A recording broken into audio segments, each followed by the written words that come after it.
So in today's video, I'm talking about understanding emotional triggers in codependency. Because when we're codependent, we're extra sensitive, and that sensitivity can make it easier for us to get emotionally triggered in relationships. But if you're new, my name's Michelle Ferris. I'm a psychotherapist, and I love helping people create relationships that work. So an emotional trigger is basically overreacting to a present situation because it reminds you of something painful in your past. So I want you to stay until the end where I share the secret for handling your triggers. So the first emotional trigger in codependency is when somebody doesn't respond right away. Whether you send them a text or leave them a message or an email, you expect a response pretty quickly. And that's because codependent people want to stay connected. Relationships are our lifeline. And I too have gone through this. One weekend, I actually called a girlfriend 6 times because she didn't respond. So I kept calling. And I look back at that and cringe, but at the time, I was just that needy. I needed that support so badly. I couldn't figure out how to calm myself, so I used my relationships as band-aids. If you've ever done that, say me too in the comments. I'm right there with you. This video is gonna help. So when people don't respond right away, what we end up doing is we say things to ourselves like, I don't matter, I'm not very important to them, they don't care about me, which isn't true. But when we're triggered, we tend to make a lot of negative assumptions about other people and how they feel about us, which aren't necessarily accurate. The next emotional trigger in codependency is when somebody starts to pull away from you. Because codependency is a relationship addiction where we just can't live without that other person. We don't know how to be on our own 2 feet and be by ourselves. So when somebody pulls away, we get really anxious because we don't know how to deal with those feelings. This often can trigger feelings of abandonment that go back to childhood. So even if somebody pulls away for work or something that has nothing to do with us, we tend to take it personally. So what happens is you get even more clingy. You keep texting them, you drive by their house, you check their location several times a day. All of that just feeds into that relationship addiction, and I don't want that for you. But part of this work is identifying those triggers that are playing havoc in your relationships. The next emotional trigger in codependency I want you to look at is when somebody gets mad. This could be somebody who's just upset and it has nothing to do with you. But part of what we do when we struggle with codependency is we personalize everything.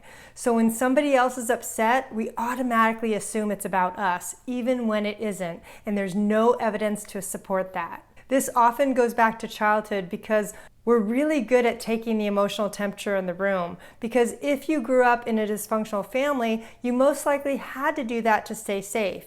You had to know who was upset, who was about to blow, who did you have to avoid that day.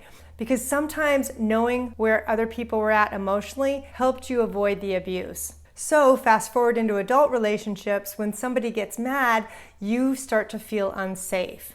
And that's why this is such a big trigger. Another emotional trigger in codependency is when a relationship ends. This is huge because when a relationship ends, we don't know what to do with all those feelings. I know for me, when a relationship ended, the intense grief and pain, I didn't know what to do with. So I would spin out. I would call my girlfriends obsessively. Thank God I started recovery in my early 20s, so I just kept going to meetings because I had to have a place to put that energy. Because when a relationship ends, we don't know what to do. It feels like our limb is being cut off because we need that other person to feel okay because we don't know how to feel okay by ourselves. If you relate to this, say me too in the comments. You're definitely not alone. Another emotional trigger in codependency you need to be aware of is when somebody says no to you. Because if you're codependent, it takes a lot for you to ask for something. Most of us like to give, we don't like to receive. So as a result, we don't really ask for what we want a lot. But once in a while, when it slips out and you ask somebody to do a favor and they say no, you get triggered and want to retreat. Because you might think, see, when I ask for what I want, they say no.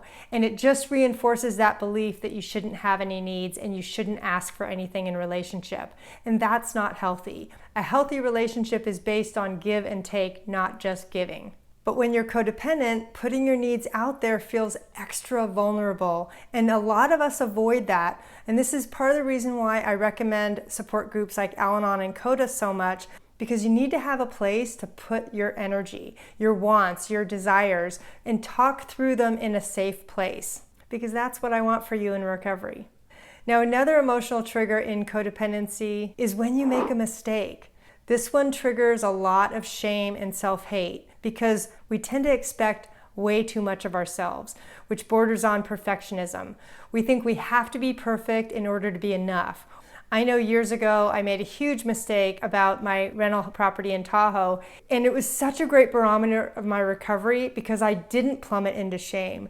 But as you're starting your recovery, making a mistake can feel intolerable, and I don't want that for you. Because what you're going to learn in recovery is that it's okay to make a mistake, and the more you can start to accept that, the better. So the next emotional trigger in codependency is any perceived negative or constructive feedback, because that extra sensitivity makes it really hard for us to hear feedback from other people.